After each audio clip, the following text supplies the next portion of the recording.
nama Tuhan Yesus kami berdoa. Haleluya, semua yang percaya katakan amin. Silakan duduk.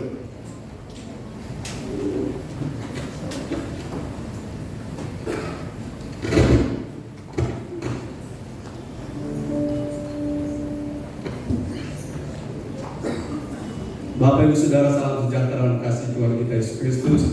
Selamat malam, shalom. Shalomnya, shalom. Saudara-saudara, kalau kita ada di sini, apa yang kita buat, Tuhan mengukurnya dan Tuhan melihatnya, dan seberapa besar respon saudara kepada Tuhan, sebesar itu respon Tuhan terhadap saudara. Sebesar itu berkat Tuhan akan Tuhan limpahkan, bukan terutama berkat jasmani, tetapi terutama Tuhan membuka banyak-banyak hal rahasia yang tadinya kita tidak mengerti. Saudara, adalah hal yang tidak biasa, tapi kita harus buat biasa. Pohon Natal itu bukan berpusat pada pohon. Katakan amin. Natal bukan berpusat pada lilin. Ini jadi kepala orang dasar dia di pohon lilin dan sia-sia. No, jangan salah paham dengan saya, karena saya sedang mengarahkan mata sudah supaya fokus kita. Natal kita fokusnya adalah only Jesus Christ. Katakan amin. Dan kalau dia penting bagi saudara, maka saudara akan bergairah dengan dia. Kalau dia berarti bagi saudara, saudara akan tidak biasa-biasa dengan dia. Jadi saudara dan saya hadir di sini, satu sisi menghargai undangan kami, tetapi di satu sisi yang inti adalah kita sedang menghormati Tuhan.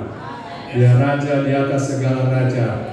Jabatan tertinggi yang hadir hari ini, kalau Yesus hadir semuanya lewat. Karena Yesus Raja di atas segala raja. Dia tidak datang sebagai raja, tetapi dia datang sudah sebagai raja. Katakan amin. Dia tidak datang untuk menjadi raja, tetapi dia raja untuk selama-lamanya. Itu sebabnya respon kita terhadap firman ini menentukan berkat kita. Saya bisa bicara mungkin tidak terlalu secanggih saudara bicara, karena sini ada pendeta-pendeta, ada pendeta Minggu, ada pendeta Melki, ada pendeta Ratu, pendeta Manopo, ada Tulangi, semuanya. Kalau orang gantian khotbah sampai pagi, luar biasa. Hari ini Yesus datang untuk mengubah jalan hidup saya. Yesus datang untuk mengubah jalan hidup kita. Bapak Ibu Saudara yang diberkati oleh Tuhan, Matius 2 ayat 1 sampai 12. Matius 2 ayat 1 sampai 12 kita lihat. Di ayat ini di baliho ini Matius 2 ayat 2. Itu satu ada menonton belakang. Oke, kita lihat ayatnya, ayat 12 langsung saja. Dan mari saya punya kebiasaan, walaupun ini kebiasaan lama, tapi masih saya bawa. Kalau baca ayat pertama, kita bagi berdiri. Haleluya. Ini ada keluar. Pak Robi. Matius 2 ayat 12 firman Tuhan. Sudah keluar nih, takut tidak keluar nih. Silakan. Dan karena diperingatkan dalam mimpi supaya jangan kembali kepada Herodes, maka pulanglah mereka ke negerinya melalui jalan lain. Satu kali lagi. Dan karena diperingatkan dalam mimpi supaya jangan kembali kepada Herodes, maka pulanglah mereka ke negerinya melalui jalan lain. Ya, puji Tuhan, terima kasih. Silakan duduk.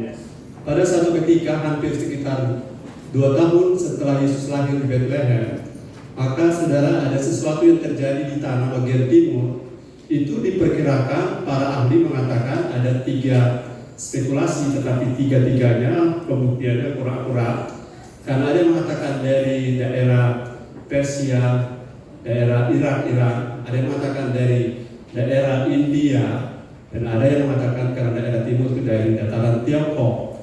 Nah, saudara-saudara, kalau dari dataran Tiongkok hitung jaraknya ada kurang lebih 2000 sekian kilometer, dan mereka berjalan kalau pakai unta 5 km per jam, maka ada harus dia punya jarak bisa ditempuh dalam 2 tahun.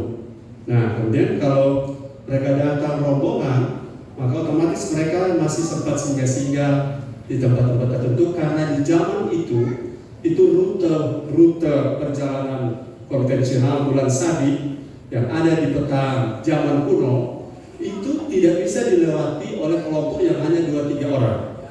Yang kalau melewatinya harus dengan rombongan, apalagi kalau raja mau datang atau majus, ini namanya majus, magoi, magia, magister, master.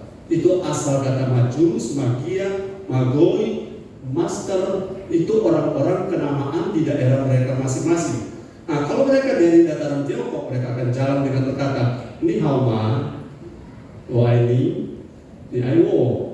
Dan kalau mereka datang dari India, ini cuma spekulasi, mereka akan bertanya-tanya, kuts kutahe, lupa tuahe, haleluya.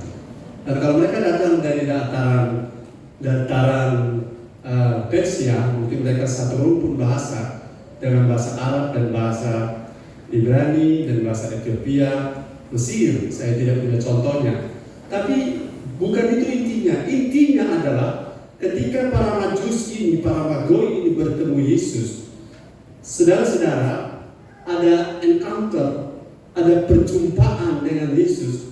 Dan perjumpaan dengan Yesus ini sudah seharusnya menghasilkan sesuatu. Katakan amin. Perjumpaan dengan Yesus harusnya menghasilkan sesuatu. Dan rata-rata di Alkitab bahwa orang berjumpa Yesus mengalami perubahan. Mengalami perubahan. Haleluya. Dan kalau kita bertemu Yesus tidak mengalami perubahan, jangan-jangan Yesusnya Yesus yang lain. Karena Yesus selalu membawa transformasi. Yesus selalu membawa kita berubah. Haleluya. Dan terutama kita berubah menjadi serupa Kristus. Haleluya. Katakan amin. Haleluya. Jadi tujuan kita bertemu Tuhan bukan selebrasi. Tujuan kita bertemu Tuhan bukan liturgi. Tujuan kita bertemu Tuhan bukan arisan. Tujuan kita bertemu Tuhan bukan kongko-kongko. Tetapi tujuan kita bertemu Tuhan supaya kita merasakan dampak ketuhanan Tuhan. Karena Kristus adalah hidup itu sendiri. Kalau kita bertemu Kristus, Kristus adalah hidup itu. Dan kalau hidup itu ada di dalam kita, maka makin lama saudara tidak perlu stres dengan masalah yang namanya kejiwaan, kedagingan, karena Kristus dalam kita akan mentransformasi kita melalui firman dan Roh Kudus yang kita dengar setiap hari. Dan itu tidak perlu stres karena sebagaimana kopi disirami air putih seterusnya terus. Satu saat kopi akan berganti air putih. Dan itu sebabnya hari ini Natal kita adalah salah satu bagian dari proses cleansingnya Tuhan. Jadi Natal kita tidak sekedar makan, amin. Walaupun ada makan di belakang sana. Natal kita bukan sekedar perayaan. Natal kita bukan sekedar tampil, tapi Natal kita adalah perjumpaan dengan Tuhan. Jadi ketika kita bertemu Tuhan, ya Yesus datang ketemu kita ketemu Yesus, Ia, saudara, mengubah jalan kita. Katakan haleluya.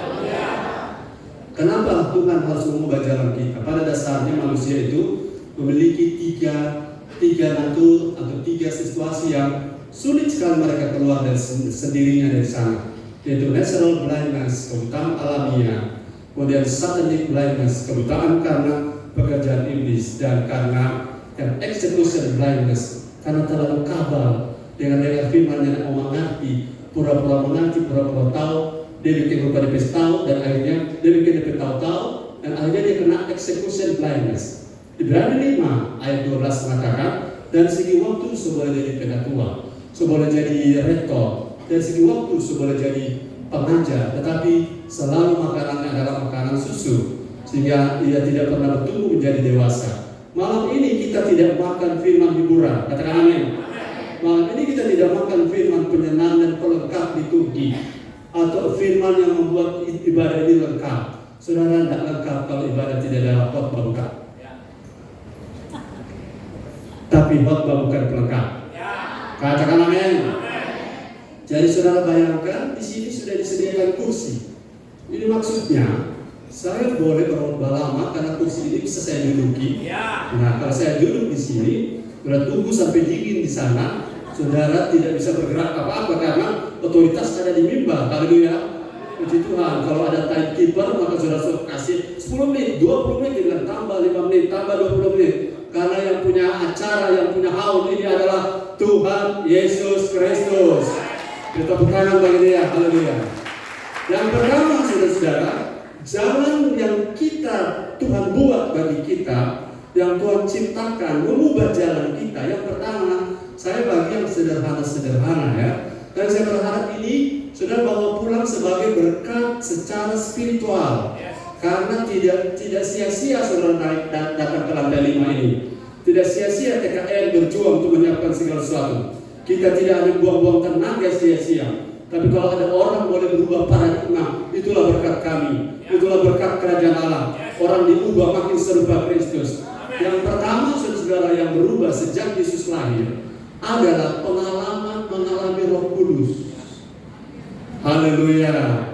Saya ingatkan dan saya selalu ingatkan pada diri saya sendiri, kalau saya hidup di zaman perjanjian lama, maka saya akan seperti Daud, saya akan seperti Saul, saya akan seperti Musa, seperti Imam Harun, yang hanya akan diurapi secara temporer dan tidak akan diurapi secara paten, dan kita hanya akan diurapi secara personal dan tidak akan diurapi secara korporat, dan saudara tidak akan diurapi selamanya, dan hanya orang-orang khusus, hanya jabatan-jabatan khusus, orang yang namanya raja, orang yang namanya imam, orang yang jabatannya nabi, mereka dapat special attention atau spesial perhatian dari pekerjaan Roh Kudus. Tetapi di luar itu tidak ada. Padahal, katakan padahal, belum semua padahal kita kuat atau kita lemah bergantung pada Roh Kudus. Katakan amin. Kita kuat atau kita lemah bergantung pada Roh Kudus. Saya pesan pada anak-anak sekolah minggu, mama-mama, jangan biarkan dia main game, biarkan dia dengar firman. Katakan amin. Adik-adik, lihat adik-adik, jangan pegang game, nanti sebatas saat makan mau main game orang makan. Haleluya. Karena ibadah ini pusatnya adalah Kristus. Kalau mereka, saya punya teori pendidikan begini. Umur 1 sampai 14, kalau sudah tidak berhasil menguasai anak saudara akan kehilangan mereka umur 15 ke atas. Umur 1 sampai 14 saudara tidak berhasil menangani anak saudara secara pendidikan, maka umur 15 ke atas saudara akan kehilangan mereka. Itu sebabnya kita perlu arahkan anak-anak kita dari kecil untuk menghargai ibadah, menghargai Tuhan, menghargai khotbah, menghargai firman. Nah, jadi yang pertama saudara-saudara sekarang ini bersyukur, ini ada jalan baru, katakan jalan baru. Jalan baru. Dulu hanya orang tertentu, dulu hanya jabatan tertentu, dulu hanya pada periode tertentu. Bahkan Roh Kudus di saat itu, Kejadian pasal 6, kita lihat Kejadian pasal 6. Saudara harus bersyukur Roh Kudus sekarang dilimpah ruahkan begitu luar biasa. Kejadian 6 ayat 3. Kejadian 6 ayat 3 firman Tuhan. Berfirmanlah Tuhan, Rohku tidak akan selama-lamanya tinggal di dalam manusia, karena manusia itu adalah daging, tetapi umurnya akan 120 tahun saja. Bilang haleluya. Roh Kudus, Roh Tuhan tidak akan tinggal selama-lamanya. Di zaman ini adalah zaman Nuh. Nah saudara, di saat itu sampai hari Pentakosta, semua orang di belakang hari Pentakosta itu mengalami sama seperti di Rohku tidak selama-lamanya. Tetapi sesudah hari Pentakosta, bahkan saudara-saudara, ketika hari Pentakosta, semua orang percaya, katakan semua orang percaya, semua orang percaya, mereka dipenuhi oleh Roh Kudus. Dan ini adalah modal kita. Haleluya. Saudara boleh kuat, boleh pintar, boleh cakap, boleh punya banyak uang, tapi saudara satu saat tanpa Roh Kudus saudara akan kolaps. Saudara akan tidak berdaya. Karena Roh Kudus ini yang akan menolong saudara. Yang pertama adalah saudara mengerti firman atau tidak mengerti firman, bergantung pada peran Roh Kudus. Kalau saudara bisa tangkap firman atau tidak, bergantung pada Roh Kudus berperan dalam hidup kita atau tidak. Katakan haleluya. Saat sama-sama saya butuh Roh Kudus. Saya butuh Roh Kudus. Kalau dulu saudara mendapatkan urapan, mendapatkan perlakuan khusus dari Roh Kudus, saudara memerlukan atau melakukan harus melakukan ritual tertentu. Tetapi untuk sekarang cukup satu hal saja, buka hati bagi Roh Kudus, buka hati bagi Dia. Maka inilah jalan baru. Dulu harus dengan prosedur dan ritual tertentu, tapi hari ini, katakan hari ini, oleh karena Yesus memberi kita, membuka jalan baru, Maka mulai hari-hari waktu itu sampai hari ini, dan saya sarankan jangan pandang enteng tentang Roh Kudus. Jangan anggap remeh, haleluya. Jangan anggap dia sederhana, karena Roh Kudus bukan Allah juga, tetapi Roh Kudus adalah Allah, haleluya. Dia bukan kuasa saja, dia bukan otoritas yang memberi kita urapan saja, tapi dia pribadi Allah yang ketiga. Dan dia hadir di sini, katakan amin. Dan ketika dia hadir, saudara, hati yang lemah jadi kuat, yang susah dihiburkan, yang bingung diarahkan, haleluya, yang sakit disembuhkan, katakan amin. Saudara yang sedang ada dalam masalah, saya percaya Roh Kudus adalah kekuatan sorga yang akan memberi saudara tenaga dari dalam, pengharapan dari dalam, semangat dari dalam, spirit dari dalam. Karena roh ini pada Yohanes 14 ayat 16. Yohanes 14 ayat 16. Haleluya. Saudara masih bersama saya, katakan amin. Yohanes 14 ayat 16 firman Tuhan, Aku akan minta kepada Bapa, dan ia akan memberikan kepadamu seorang penolong yang lain, supaya ia menyertai kamu selama-lamanya. Ya, supaya Roh Kudus yang diberikan kepada kita menyertai kita, bukan hanya pada bulan hari ketuaan Roh Kudus, bukan pada hari-hari Pentakosta, bukan pada ibadah-ibadah KKR saja, tapi Roh Kudus akan menyertai kita selama-lamanya. Katakan selama-lamanya. Roh Kudus akan menyertai saudara dan saya selama-lamanya. Dan penolong yang lain ini, dialah yang akan menghibur saudara. Dia parakletos, dia penghibur. Inilah jalan baru, jalan lain yang Tuhan beri bagi kita. Dan saya bersyukur saya ada hidup di zaman perjanjian baru, karena ada Roh Kudus yang beri saya kekuatan. Bukan oleh kuat, ada bahasa asli juga begini. Belum kail, belum kokoa, kini beruki amal Yehova Sebaot. Artinya bukan oleh kuat, bukan oleh gagah, tetapi oleh Roh Tuhan saja kita bisa bangun gereja. Bangun gereja bukan fisiknya, kita bangun gereja menjadi seperti Kristus. Bangun gereja yang orang-orang di dalamnya adalah eklesia. Bangun gereja di dalamnya orang-orang yang takut Tuhan, orang-orang yang cinta Tuhan oleh Roh Kudus. Maka kita bisa bertahan sampai hari ini. Satu saat saudara ketika Antikristus datang, hanya orang-orang yang penuh Roh Kudus yang akan bertahan. Hanya orang-orang yang penuh Roh Kudus yang akan bisa survive.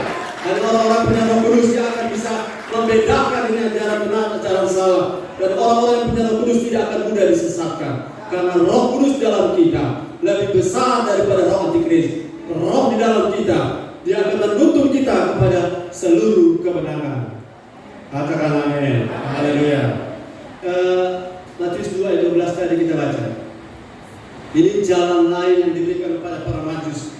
Saya berharap saudara juga mulai menggunakan jalan baru yang Tuhan sudah berikan. Jangan tinggalkan jalan ini, karena jalan ini adalah jalan yang terbaik. Matius 2 ayat 12. Haleluya. Dan karena diperingatkan dalam mimpi supaya jangan kembali kepada Herodes, maka pulanglah mereka ke negerinya melalui jalan lain. Yes. Saya tanya saudara, waktu datang melalui jalur bulan sabit, waktu mereka pulang, kalau mereka melalui jalan lain, itu berarti mereka membuat rute yang baru. Dan kalau rute yang baru pulang ke negeri mereka, berarti tingkat kesulitan perjalanan yang lebih tinggi, betul? Tingkat kesulitan perjalanan lebih tinggi. Tetapi saudara-saudara, kalau Tuhan yang suruh, sesulit apapun jalan itu, Roh Kudus akan menyertai kita. Seperti tiang awan dan tiang api, lambang dari pekerjaan Roh Kudus pada Israel, dia akan menuntun langkah-langkah kita. Haleluya. Saya sedikit baca terjemahan ini dalam terjemahan kata. Dan karena diperingatkan dalam mimpi supaya jangan kembali kepada Herodes, maka pulanglah Jerman, Portugal, dan Brasil melalui jalan darat. Mereka malu melewati jalan sebelumnya, tapi kita diberi jalan lain. Saudara, hari ini jangan lupa, Natal kita mengingatkan kita bahwa ternyata kita punya penolong. Dan penolong kita adalah Roh Kudus. Holy Spirit adalah kekuatan kita, power yang membuat kita bisa bertahan sampai hari ini. Yang kedua, haleluya, puji Tuhan. Yang kedua, saudara-saudara, jalan baru yang Tuhan beri bagi kita, yaitu soal mengalami hadirat Tuhan. Ibrani 10 ayat 19. Saya cerita saudara, Ibrani 10 ayat 19. Ibrani 10 ayat 19. Jadi saudara-saudara, oleh darah Yesus kita sekarang penuh keberanian dapat masuk ke dalam tempat kudus. Ya, jadi saudara-saudara, oleh darah Yesus kita sekarang penuh keberanian dapat masuk ke dalam tempat kudus. Maksudnya begini, saudara, halo, katakan haleluya. Waktu dulu ketika jalan baru itu belum ada, orang tidak boleh masuk ke dalam ruang kudus dan ruang maha kudus kalau bukan imam dan imam besar. Dan kalau mereka berani masuk, jangankan imam besar kalau masuk ke ruang maha kudus, itu bajunya diberikan lonceng-lonceng, rumbanya ada lonceng, supaya selama dia beroperasi di dalam ruang maha suci yang ada tabut Tuhan di dalamnya, maka selama loncengnya berbunyi, berarti selama itu bahwa imam besarnya masih hidup. Tetapi kalau loncengnya sudah berhenti berbunyi, berarti imam besarnya sudah mati. Dan baju para imam besar biasanya ditaruh seutas tali untuk menarik dia dari dalam. Saudara, berada di hadirat Tuhan di zaman waktu itu ada sesuatu barang yang mahal. Haleluya. Mari kita bandingkan dengan zaman sekarang kita. Ibadah jadi biasa. Orang beribadah, saudara-saudara, badan ada di ibadah, tapi pikiran ada di mantos. Yang seperti itu bilang amin. Haleluya. Sudah waktunya kita rubah. Sudah waktunya kita rubah paradigma. Karena kalau kita bisa ada di hadirat Tuhan hari ini adalah kasih karunia. Ini adalah sebuah kesempatan yang tidak dimiliki oleh orang-orang zaman itu. Satu waktu ada tamu Tuhan yang diangkut pakai kereta. Dan ketika itu saudara, seorang yang bernama Usa dengan niat baik, bermaksud untuk menolong ketika tabut itu terpeleset. Dia punya niat baik. Saudara, protokol Tuhan, niat baik pun kalau melanggar dari kehendak Tuhan tetap kena namanya diskualifikasi. Tuhan punya protokol waktu itu tidak kenal ini sengaja tidak sengaja. Usa tidak sengaja saudara, karena spontan. Ini mau rubuh, mau jatuh ini tabut. Kemudian dia menyentuh tabut itu hanya untuk bermaksud menolong supaya tabut jangan jatuh. Tetapi Tuhan menghukum Usa, waktu itu dia mati seketika. Artinya hadirat Tuhan itu mahal. Kehadiran Tuhan itu mahal. Tabut adalah representasi daripada kehadiran Tuhan. Dan sekian banyak orang sekarang menganggap bahwa hadirat itu biasa-biasa. Saya sudah pernah rasa bahwa kita di mimbar ini bisa bersandiwara. Kita bisa bersandiwara. Artinya kita bisa drama. Kita bisa kelihatan suci padahal ada simpan sesuatu. Kita bisa khotbah. Kita bisa membuat orang terpesona. Habis khotbah, banyak orang minta foto. Ada pendeta foto. Nah, tapi saya tahu satu hal. Kalau satu waktu Roh Kudus punya kualitas pekerjaan terjadi 2 kali lipat di zaman akhir ini, tidak ada orang yang bisa bersembunyi lagi. Tidak ada orang yang bisa berdusta. Tidak ada orang yang bisa seperti Ananias seolah-olah telah melakukan. Ini dosa Ananias sederhana ya. Dosa Ananias, katakan Ananias dan Safira. Dosa Ananias dan Safira itu sederhananya begini: memberi sebagian dan bertindak seolah-olah telah memberikan semuanya. Itu dosa Ananias dan Safira. Kita bawa hatinya setengah di ibadah, tapi kita bertindak seperti seluruhnya sudah untuk Tuhan. Ada dalam waktu-waktu tertentu saudara, orang lupa bahwa ibadah ini pusatnya adalah Yesus. Orang lupa ibadah ini sentralnya adalah Yesus. Kalau saudara butuh dihargai, bagaimana Yesus? Apakah dia juga butuh dihargai? Yesus tidak makan capcay, bukan? Yesus tidak makan rage, haleluya. Yesus tidak makan biapo. Nah, kalau acara seperti ini, apa yang Yesus nikmati dari kita? Yang Yesus nikmati dari kita adalah rasa hormat. Rasa hormat. Katakan rasa hormat. Tanpa rasa hormat, saudara akan berada di hadirat yang saya bilang tadi, hadirat seperti Ananias dan Safira pada level tertentu. Pada level tertentu, saudara, ini mungkin pun zamannya. Tapi Ananias dan Safira seketika rebah Dan sekarang kita sudah berkali-kali buat dosa ada di mimbar, tidak rebah-rebah. Yang salah apanya? Saya pikir saudara-saudara yang salah adalah bukan Roh Kudus sudah tidak ada. Mungkin Roh Kudus sudah tidak lagi menegur kita. Roh Kudus sudah tidak lagi memberitahu kita. Karena apa, saudara? Saya lihat ada banyak orang mulai terjebak pada ibadah liturgi. Haleluya, ibadah liturgi ini ciri-cirinya apa? Lebih suka cepat selesai. Katakan amin. Tapi kalau makan 2 jam, haleluya. Tapi kalau ibadah pengen cepat selesai. Saya harap bukan saudara yang saya maksud. Tapi jika di antara saudara seperti itu, saudara maksudku.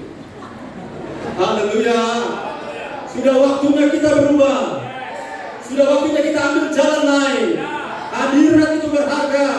Hadirat itu bukan liturgi saja. Hadirat itu bukan acara saja. Acara boleh baik, tapi hadirat Tuhan lebih penting. Haleluya. Dan kalau hadirat Tuhan itu ada, saya tangkap satu poin. Hadirat Tuhan mengubah kita. Hadirat Tuhan menguatkan kita. Kalau di hadirat Tuhan saudara menyembah Tuhan sambil dengan meneteskan air mata, saudara-saudara, Tuhan akan turut bekerja mendatangkan kebaikan agar kita makin serupa Kristus. Serupa Kristus artinya masalah boleh banyak, tapi kita punya power jadi lebih besar. Kita punya kekuatan bertambah, upgrade. Kita bisa, yang tadinya kita tidak bisa, sekarang kita bilang, apa ya tadi? Apa yang sedang mengganggu saya sudah tidak terasa. Karena apa? Kita punya roh berubah, tertransformasi jiwa. Roh kita makin dewasa. Di mana? Di hadirat Tuhan. Jadi setiap kali kata kita ada di hadirat Tuhan, memang saudara sekarang sudah susah bedakan mana ibadah, mana upacara. Haleluya. Susah bedakan mana ibadah, upacara. Upacara dan ibadah beda. Liturgi dan ibadah beda. Karena yang namanya ibadah sejati, saya tidak siapkan ayatnya, kita keluar konteks sedikit. Ibrani 10 ayat 29. Sudah masih bersama saya? Katakan haleluya. Hujan turun terus, haleluya. Karena orang mau cepat kelar dan udah pulang, orang parkir jauh-jauh. Ibrani 10 ayat 29 firman Tuhan. Tunggu Pak, di mana ada tulis dulu ayat tentang ibadah dengan takut dan hormat? Ayat 30 atau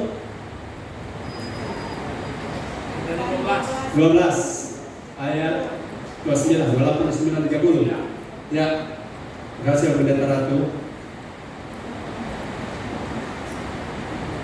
Haleluya. Ketemu dia keluar. Ibrani 12 ayat 28 Ya. sampai 29 firman Tuhan. Jadi karena kita menerima kerajaan yang tidak tergoncangkan, marilah kita. Tuhan ada. Tidak 1000 orang nanti. Baru Tuhan ada. 2-3 orang berkumpul di situ Tuhan ada. Dan saya yakin di sini Tuhan ada. Dan kalau Tuhan ada, Dia butuh dari kita rasa apa? Rasa hormat. Katakan rasa hormat. Rasa hormat dan takut. Agar apa? Kita punya ibadah berkenan. Dan saya bilang begini, teman. Aku muak dengan perayaan-perayaan. Aku muak dengan ibadah-ibadah. Karena kamu bakal lagi gara-gara ragil. Karena kamu bakal lagi gara-gara panstok hilang satu. Tiap acara ada hilang satu. SM diputar jadi NS. Kalau di Manopo solid. Haleluya. Karena Tuhan itu tidak tertarik dengan perayaan, tapi Tuhan tertarik dengan relasi. Tuhan tertarik dengan hubungan. Kau datang di sini bukan karena sesuatu yang lain, tetapi kita datang di sini karena Tuhan Yesus yang ada di sini, yang kita sembah, dan Dialah yang akan memberkati kita, mengubah hidup kita. Haleluya. Yang ketiga, sudah saya pendeta 7 sekarang, jadi minta maaf. Yang ketiga, dulu, katakan dulu, orang tidak berdaya melawan iblis. Tapi sejak Yesus disalib, sejak Yesus mati di kayu salib, tahu tidak iblis itu bodoh? Katakan iblis itu bodoh. Jangan bilang-bilang iblis pintar ya. Iblis itu bodoh. Bodohnya di mana? Dia bilang begini, salibkan dia, salibkan Yesus, salibkan anak Allah itu, maka selesai sesudah dia mati di kayu salib. Padahal dia yang tahu. Halo, katakan dia yang tahu. Justru matinya Yesus itu sangat maut dipatahkan, sangat maut dikalahkan. Matinya Yesus, darah Yesus telah mengalahkan iblis. Iblis bisa berbuat sesuatu hanya kalau saya dan saudara memberi kesempatan. Tapi selama tidak diberi kesempatan, dia tidak bisa apa-apa. Sebabnya dia berjalan keliling sama seperti singa yang mengaum dan mencari orang yang dapat ditelannya. Kenapa tidak orang yang tidak dapat, bukan orang yang dicengkeramnya? Kenapa dia ditelannya? Halo, karena dia tidak punya lagi, dia tidak punya lagi sesuatu yang bisa mencakar saudara. Tapi dia tinggal punya gusi. Haleluya. Tapi dia masih bisa menelan. Hari ini di hadapan iblis, jangan mau kalah dengan dia. Karena iblis sudah kalah. Katakan sama-sama, iblis sudah kalah. Jangan puji dia, katakan amin. Karena iblis memang jago. Karena iblis memang luar biasa dia. No, yang luar biasa Tuhan Yesus. Yang luar biasa hanya Roh Kudus. Yang luar biasa hanya Bapa di surga. Selain itu tidak ada yang luar biasa. Bahkan saudara jangan lupa, iblis dan malaikat itu setara. Iblis dan malaikat itu setara. Dan ketika kita lahir baru, kita ada di atas malaikat. Haleluya. Saudara yang sudah lahir baru, lambaikan tangan. Jadi kita lahir baru, hierarkinya begini. Allah, malaikat, dan iblis itu setara, dan manusia. Waktu jatuh dalam dosa, ketika manusia lahir baru, tadi Yesus yang adalah anak Allah menjadi rela menjadi anak manusia. Kemudian kita yang adalah anak-anak manusia menjadi anak-anak Allah. Ketika kita percaya dan kita lahir baru, sekarang level kita naik. Haleluya. Kita sudah di atas. Cuma persoalannya iblis belum dirantai. Jadi bagaimana caranya? Next level, next devil. Next level, last devil. Next level, no devil. Dan jangan fokus padanya. Haleluya. Jangan pelayanan cari-cari setan. Kalau saudara cari-cari doi, ketemu apa? Ketemu doi. Kalau saudara cari-cari masalah, ketemu apa? Kalau saudara pelayanan cari-cari setan, ketemu apa? Pasti ketemu setan. Tapi orang pelayanan kemarin bertemu dengan genderuwo karena cari-cari. Apa yang kau cari, itu akan kau dapat. Sekarang waktunya kita cari siapa? Cari Yesus, cari Tuhan. Jangan tertarik dengan pelayanan, fokus kepada unsur-unsur setan. Setan itu sudah kalah. Dia hanya bisa pada orang yang buka hati. Dia hanya bisa pada orang yang mau memberi diri. Tapi kita yang komitmen, never give up. Press on to maturity. Maju terus. Kita menjadi anak-anak kerajaan Allah. Kita tidak akan dikalahkan. Bersama-sama kita menjadi pemenang. Kita lebih dari pemenang. Haleluya, haleluya. Katakan kiri kanan, kita lebih dari pemenang. Yes, haleluya. Kalau iblis mengatakan masa lalumu, katakan dia tentang masa depannya. Mengerti? Tak mengerti, tak jelaskan lagi ya. Yang mengerti bilang amin.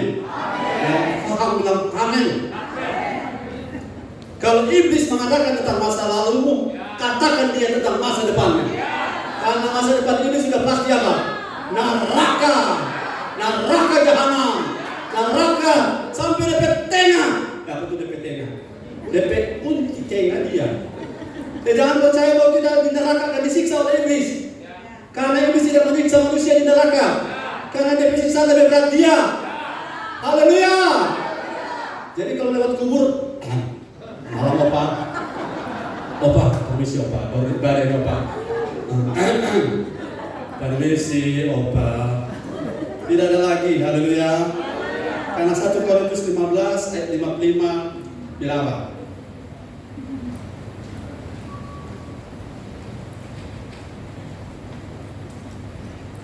Korintus 15 ayat 55 firman Tuhan, hai maut di manakah kemenanganmu?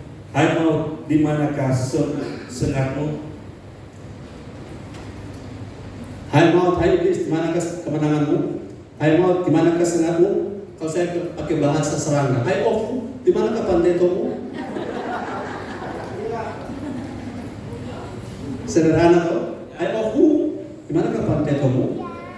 Saudara tahu iblis kalau saudara perhatikan lebah, ofu, 1 kali panteto, lalu tak cabut dari panteto. Betul? Jadi, saudara tidak takut lagi pada lebah yang pernah panteto. Betul? Karena dia tidak akan meneto saudara-saudara. Karena pantetonya sudah diteto. Dan kita tidak akan kalah. Itu sebabnya jangan fokus padanya. Fokus pada Yesus. Haleluya. Saya minta kita.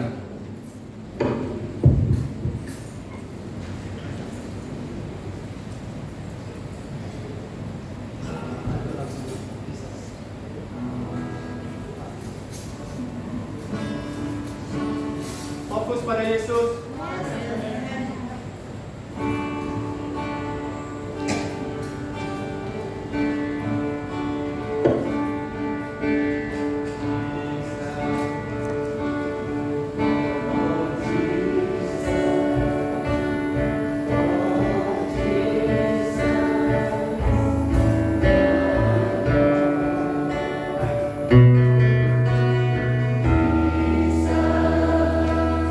Oh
Haleluya.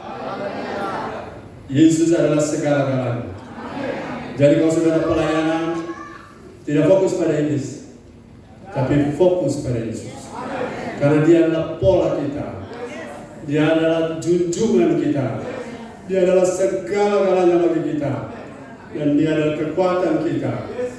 Bahkan kasihnya tidak pernah berubah. Yang keempat, saudara, yang keempat adalah Yohanes 1 ayat 12. Yohanes 1 ayat 12.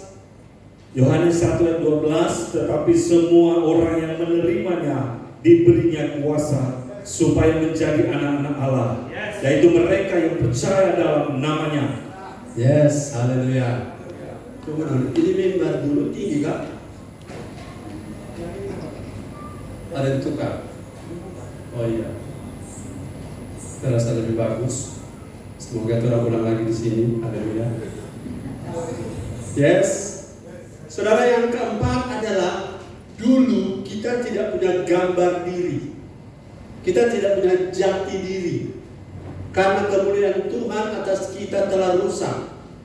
Tidak ada yang berharga. Semua telah kehilangan kemuliaan Allah. Tetapi ketika kita percaya pada Yesus, sekarang kita memiliki jati diri yang baru. Jati diri yang baru. Kita adalah the new creation. Kita adalah ciptaan baru. Kita adalah manusia baru. Roh kita baru. Haleluya, roh kita baru. Katakan amin. Roh saya baru. Roh saya yang mana? Roh saya yang lama, I don't know kemana dia pergi. Tapi yang paling penting bagi saya, roh saya sekarang adalah roh yang baru. Kapan? Ketika saya lahir baru. Roh saya baru. Roh saya baru artinya kalau saya mati, saudara, saya tidak minta mati sekarang. Satu saat, jangan saya. So kalau saudara mati, saat saudara mati, saudara pasti sorga. Halo, hanya melalui Yesus lahir baru masuk sorga. Di luar itu tidak ada harapan. Sekarang kita adalah ciptaan baru. Kita memiliki jati diri yang baru. Kita memiliki gambar diri yang baru. Bahkan gambar itu dalam bentuk benih. Kata anak di sini, kata anak ini adalah teknon, baru lahir. Saudara, waktu baru lahir itu anak-anak bayi semua sama, bukan? Negara sama, kalau kita tukar, kalau banyak pakai nama di sini. Kalau sama kan ada bulan semua itu. Cuma kita sewaktu lahir kurus, semua bulan, sampai jangan tertukar tuh anak-anak. Tapi satu saat ketika bayi-bayi ini bertumbuh, makin lama mereka makin serupa bapaknya, makin serupa ibunya. Kalau kita yang sudah punya gambar diri yang baru, kalau kita bertumbuh, lama-lama kita menjadi serupa dengan Kristus. Katakan amin. Haleluya. Sekarang ada banyak orang-orang karena gambar dirinya rusak. Haleluya. Mereka ada yang ingin menjadi Doraemon, ada yang dengan begini, pengen jadi seekor burung. Seandainya aku punya sayap. So manusia tadi Tuhan ciptakan yang termulia, memang suka jadi burung. Yang suka jadi burung, mari saya doakan. Terbanglah daku. No. Kita bukan burung. Haleluya. Kita adalah anak-anak Allah. Kita adalah anak-anak kerajaan Allah. Kita lahir baru. Kita memiliki benih yang baru. Dan di dalam kita ada benih Kristus. Kalau benih mangga saudara tanam, satu saat akan berbuah mangga, betul? Kalau saudara tanam benih alpukat, satu saat akan berbuah alpukat. Kalau benih dalam hidup kita adalah benih Kristus, maka satu saat kita akan serupa Kristus. Kita tidak lagi tertarik dengan gambar yang lain. Ada orang sekarang tertarik dengan ganteng-ganteng serigala. Ya itu pengalaman. Bertobat sudah. Jangan tertarik dengan film-film seperti itu. Nonsense semua. Kita semua tertarik kalau ada yang mengajar kita jadi serupa Kristus. Haleluya. Ada juga yang tidak tahu, aneh. Orang Kristen suka ikut pesta Halloween party. Sampai di Korea ratusan mati. Gara-gara apa? Orang Kristen tahu baik-baik otak. Jati diri kita adalah serupa Kristus. Bukan serupa semangka atau sambiki. Sambiki duduk yang digale-gale kasih mata. Dan orang berlomba-lomba seperti monster. Orang-orang berlomba-lomba seperti apa yang namanya saya tidak tahu karena saya tidak pernah ikut. Orang-orang Kristen seharusnya tidak tertarik dengan Halloween.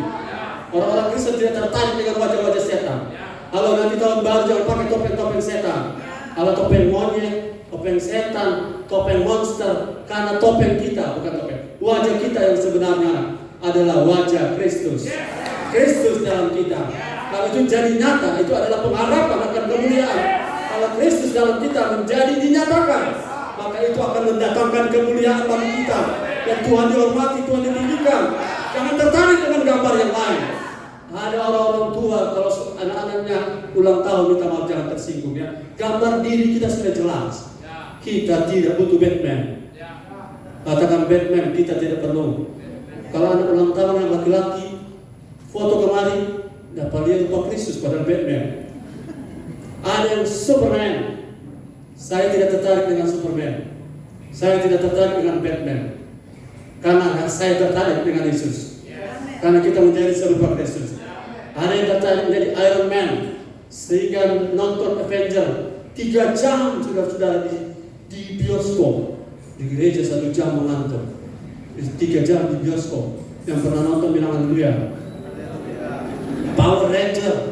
Ya, sudah Power Ranger. Ada yang pengen jadi Tarzan. Kalau pengen kalau pakai kolor loncat-loncat di mall, Tarzan masuk kota, haleluya. Karena sekarang ada wanita-wanita Tarzan. Itu kaos orang pakai sudah rupa Tarzan. Kalau sampai sini koncangannya ada Maria. Dengan Tarzan mantos. Haleluya. Karena jati diri mereka tidak ada. Mereka meniru-niru orang di luar sana. Orang-orang maaf di Korea pakai anting-anting, semua Indonesia pakai anting-anting. Padahal tahu nggak anting-anting itu lambang dari banci-banci. Halo? Katakan haleluya. Gambar diri saya jelas. Ada lagi minta maaf yang sudah tato bilang amin. Sudah tidak bisa dihapus. Tapi kalau belum ditato, jangan tertarik dengan tato. Karena gambar dalam kita adalah gambar Kristus. Saya bacakan tapi tidak cukup waktunya. Orang yang suka tato sebenarnya sedang mencari gambar diri yang Tuhan sendiri tidak suka. Jangan menoreh-noreh dirimu dengan bentuk apapun yang menyerupai apapun, apalagi yang menyerupai kemuliaan. Kemuliaan. Haleluya. Panu, ada kurang, atasi dengan kal panas. Haleluya. Ada yang pengen jadi Luken, tahu Luken? Manusia serigala. Ada yang jadi Denny, manusia ikan. Orang tertarik untuk ditarik kepada sesuatu yang bukan pola yang sebenarnya. Pola kita yang sebenarnya adalah Kristus. Kristus tidak takut menghadapi krisis. Kristus tidak takut menghadapi ombak. Kristus tidak takut menghadapi tenggelam perahu. Kristus tidak takut dengan kekurangan. Kristus bahkan tidak takut dengan iblis. Haleluya, iblis yang ketakutan. Kalau di mana Yesus hadir, iblis selalu bilang, jangan ganggu betul, belum waktunya siap. Dan belum waktunya. Karena Yesus itu adalah pola kita. Kita jadi seperti dia. Kita tidak lagi tertarik jadi Superman. Kita tidak tertarik jadi Batman. Hari ini adalah starting point. Yang punya anak ulang tahun, jangan kasih pakai baju Batman. Setuju dengan saya bilang amin? Bilang kiri kanan. Akhirnya anak-anak sekolah minggu kita lebih hafal Batman daripada Tuhan Yesus. Haleluya. Ini transformasi Tuhan beri kita jalan baru. Yang kelima. Yang kelima sudah masih sabar. Haleluya. Sekali lagi haleluya. Galatia 2:20. Galatia 2:20. Galatia 2 ayat 20 firman Tuhan. Ya. Namun aku hidup, tetapi bukan lagi aku sendiri yang hidup, melainkan Kristus yang hidup di dalam aku. Yes. Dan hidupku yang kuhidupi sekarang di dalam daging adalah hidup oleh iman dalam Anak Allah yang telah mengasihi aku dan menyerahkan dirinya untuk aku. Haleluya. Nebukadnezar punya agenda hidup, tujuan hidupnya adalah membangun takhta Babylon. Nimrod punya tujuan hidup adalah untuk membangun menara Babel. Tapi semuanya dihancurkan oleh Tuhan. Semuanya di bumi ratakan. Firaun pengen membangun kerajaan yang tidak terkalahkan, tapi Israel mengalahkan Firaun. Karena rata Firaun tenggelam di Laut Kulsum. Dan orang bilang begini, Laut Kulsum itu sebenarnya tidak dalam. Ini orang-orang bilang tidak dalam. Karena Laut Kulsum katanya cuma setinggi betis. Tapi bilang oke, kita terima saja setinggi betis. Tapi mujizat baru terjadi. Bahwa tentara-tentara Firaun yang tinggi rupa kuda-kuda tomohon bisa tenggelam di air yang setinggi betis. Mujizat hebat yang lebih hebat yang kedua. Karena orang berbohong ditutupi dengan kebenaran. Katakan haleluya. Semua yang dibangun oleh kerajaan dunia itu diruntuhkan seperti patung Nebukadnezar. Patung Nebukadnezar yang kepalanya dari emas, dari perak, tembaga, besi dan tanah bercampur besi. Semuanya oleh karena batu yang tidak disentuh oleh tangan manusia. Batu itu meluncur dan menghantam patung Nebukadnezar itu. Dan semuanya rata tanah. Bukan cuma rata tanah. Jadi seperti butiran-butiran debu yang tidak ada sisa. Artinya apa? Tujuan dan agenda lain tidak akan ada yang akan bertahan. Semua kerajaan yang bukan kerajaan Allah akan tergoncangkan. Tetapi kerajaan yang tidak tergoncangkan adalah kerajaan Allah. Nah, kerajaan Allah isinya adalah kita semua punya tujuan hidup. Bukan aku lagi. Bukan aku lagi. Katakan bukan aku lagi. Ciri-ciri orang bukan aku lagi adalah tidak tersinggung. Ciri-ciri orang bukan aku lagi tidak cari nama. Ciri-ciri orang bukan aku lagi tidak marah kalau tidak dihormati. Ciri-ciri orang bukan aku lagi. Nah, tengok tetap dia sabar. Tapi orang yang masih tinggi akunya, tengok dia tanya, apa tengok? Untuk masih tengok bro. Soalnya bro kecilan tak salah sebelah. Saudara, tujuan hidup manusia sebelum Kristus, tahu? Itu seperti lingkaran, siklus. Ada waktu senang, ada waktu susah. Ada ayat itu Pak Robi, waktu 3, 1, 2. Ada waktu senang, tapi karena hidup seperti roda, maka sesudah senang siap-siap susah. Dan setelah susah siap-siap senang. Habis senang siap-siap susah. Silakan Pak. Siklus hidup kita bukan seperti itu. Pengkhotbah 3 ayat 1 ayat 2. Ada waktu untuk segala sesuatu ada masanya. Ya. Untuk apapun di bawah langit dan ada waktunya. Ya. Ada waktu untuk lahir, Ya. ada waktu untuk meninggal, ada waktu untuk menanam, ada waktu untuk mencabut yang ditanam. Yes. Ada waktu untuk membunuh, ada waktu untuk menyembuhkan, ada waktu untuk merombak, ada waktu untuk membangun. Ya, sampai situ Pak. Terima kasih. Kalau sudah baca Pengkhotbah pasal 3, kalau ini paradigma baru, jalan baru. Ini ayat-ayat untuk orang yang di luar Kristus. Orang-orang di luar Kristus naik, turun, susah, senang, stres, gembira. Tinggal tunggu dia tak berhenti di mana. Tapi kita tidak. Orang menang, paradigma baru, hidup baru, tujuan baru. Hidup kita seperti cahaya pagi, cahaya fajar, sampai rembang tengah hari yang terus naik, terus bersinar, terus lebih panas, lebih tinggi, lebih berdampak. Walaupun tidak selalu kita ini dilimpahi dengan materi, tetapi hidup kita terus bertumbuh. Terus kita, karena fokus kita, hidup kita bukan bagi kita lagi, tetapi bagi Kristus. Saudara-saudara, jangan lagi lemah oleh karena sesuatu. Karena setelah dalam Kristus, fokus kita, mata kita, kuat atau lemah hanya tergantung Yesus. Jangan tergantung dompet, amin. Dompet boleh kurang, haleluya. Ini Oktober orang bertoko bertambah, November nota pembayaran bertambah, dan Desember derita semakin bertambah. Tapi kita tidak seperti itu, karena kita hidup bagi Kristus. Toples yang saudara isi bilang amin. Ya, yang belum ada isi toples yang bilang haleluya. Saudara, toples ada isi atau belum ada isi, yang paling penting Yesus di hati. Katakan amin. Karena apa? Saudara, Natal ini bukan berpusat pada toples, tapi Natal ini berpusat kepada Kristus. Haleluya. Biar taruh ke sana biji-biji, haleluya. Atau taruh ke sana bahagia, haleluya. Atau sudah taruh bepang langsung full dia. Haleluya. Karena yang paling penting bukan isinya toples, tapi yang paling penting adalah hati. Kalau hatimu dengan Tuhan, yang lain Tuhan akan sediakan. Jangan fokus kepada toples, fokus pada Yesus. Katakan haleluya. Yang kedua terakhir, jalan hidup berkemenangan di bumi. Begini, saya sudah pernah rasa jadi pelayan, tapi dipermainkan oleh roh-roh dunia. Galatia 4 ayat 3. Galatia 4 ayat 3. Galatia 4 ayat 3, firman Tuhan, demikian pula kita, selama kita belum akil balik, kita takut juga kepada roh-roh dunia. Ayatnya, selama kita belum akil balik, selama kita tidak tumbuh, selama kita tidak upgrade, kita tidak grow up roh kita, tidak transform our soul, jiwa kita tidak diubahkan, selama itu kita takut kepada roh-roh dunia. Roh dunia ini saya contohkan, kalau mau bisnis mesti ada pelicin. Saudara kalau tidak punya pelicin pasti kalah. Kalau saudara punya pelicin 10, yang pelicin sebelah 20, saudara akan kalah. Tapi kalau saudara dewasa, mereka pakai pelicin, mereka tak pelicin dengan pelicin mereka. Katakan amin.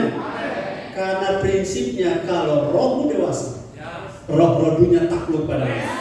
Katakan kepada roh-roh korupsi, engkau tidak bisa mengganggu saya, kau tidak bisa menghalangi bisnis saya. Dan berani mengatakan itu karena apa? Kita punya prinsip hidup adalah karena Kristus. Tujuan kita karena Yesus. Dan itu sebabnya saudara kita tidak takut bangkrut. Katakan amin. Karena apa? Yang menjamin kita, Allahku akan memenuhi segala keperluanku menurut kekayaan wali kota Manado. Menurut kekayaan Yesus Kristus. Kristus punya kekayaan tidak dapat dibandingkan dengan siapapun. Dan kalau dia beri, saudara tahu, makin seseorang dewasa, dia makin berhak menerima warisan surga. Dan warisan surga itu ada dua, inheritance and legalism. Yang satu tersalah juga. Pokoknya dua itu, haleluya. Nanti kalau bertanya, tanya lagi, haleluya. Kalau saudara menerima warisan, kalau saudara menerima penerusan berkat dari surga, saudara tidak akan stres lagi.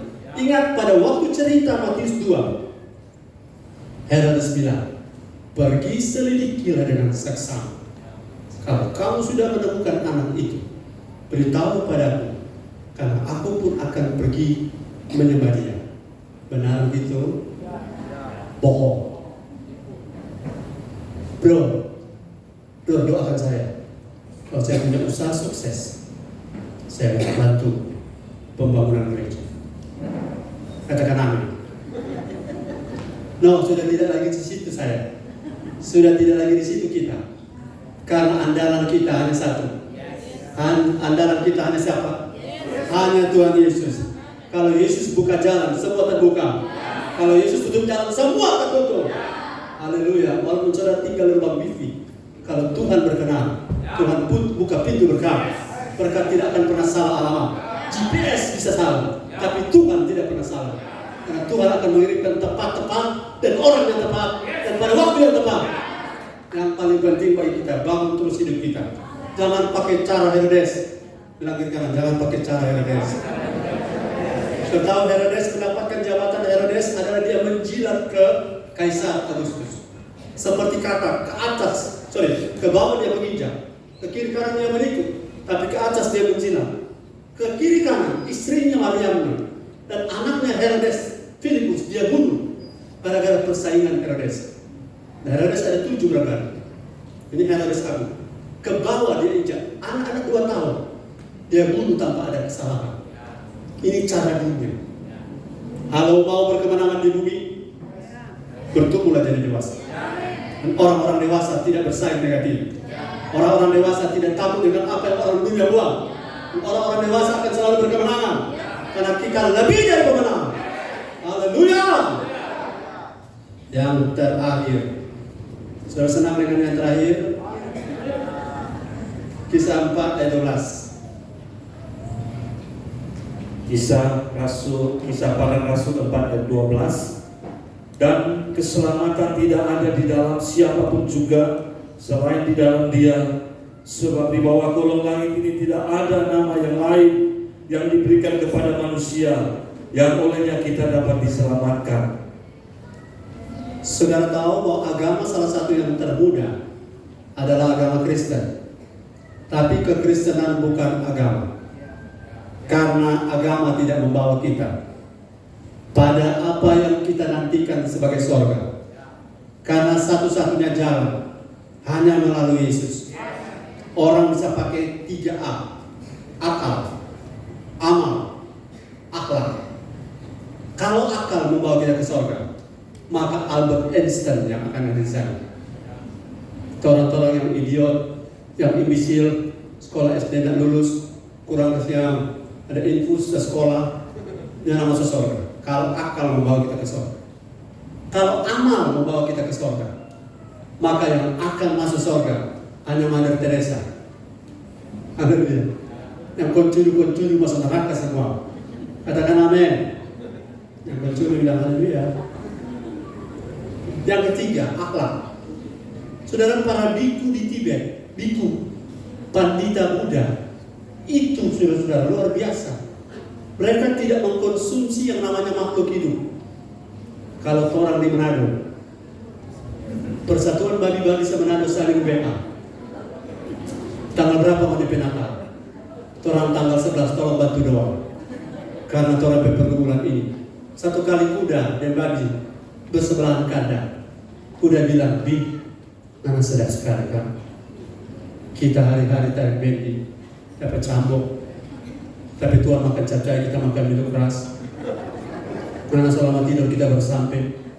Mana kalau tidak mau berok, kita tidak tidur karena kita tidak wadiri. Kemudian babi bilang, udah, mana dia kita pocok-pocok begini. Mari kita berpergumulan memang jarang-jarang. Tapi 1 tahun 1 kali. 1 tahun 1 kali datang, 1 kali datang. Karena udah pernah dengar orang Manado bikin kuda putar. Pernah dengar orang Manado bikin kuda kecap? Kalau kuda tak buka mata. Seberat-beratnya pergumulan kuda, masih babi lebih berat. Jalan baru sekarang Tuhan beri bukan karena akal, amal, akhlak bisa ke surga. Dan yang terakhir bukan karena 3O, karena otot, otak, ongkos kita bisa ke surga. Tapi kabar baik, cukup 1 hal. Terima Yesus sebagai Tuhan dan Juru Selamat secara pribadi. Aku hari ini menerima Tuhan Yesus Kristus sebagai Tuhan dan Juru Selamat saya secara pribadi. Maka hari ini saya menjadi anak Allah. Saya hari ini memiliki hak surga karena hari ini saya diselamatkan oleh Tuhan. Sekali Yesus, tetap Yesus. Karena bertemu Yesus, dia beri kita jalan tahu. Jangan pernah berpindah daripadanya. Jangan berpindah ke jalan yang bukan dari jalan Tuhan. Karena jalan Tuhan adalah jalan yang terbaik. Tuhan Yesus memberkati, kita tunduk kepala, kita berdoa. Terima kasih Tuhan untuk berkat firman. Seberapa yang hamba bisa sampaikan, lebih kurang Roh Kudus yang akan mengerjakannya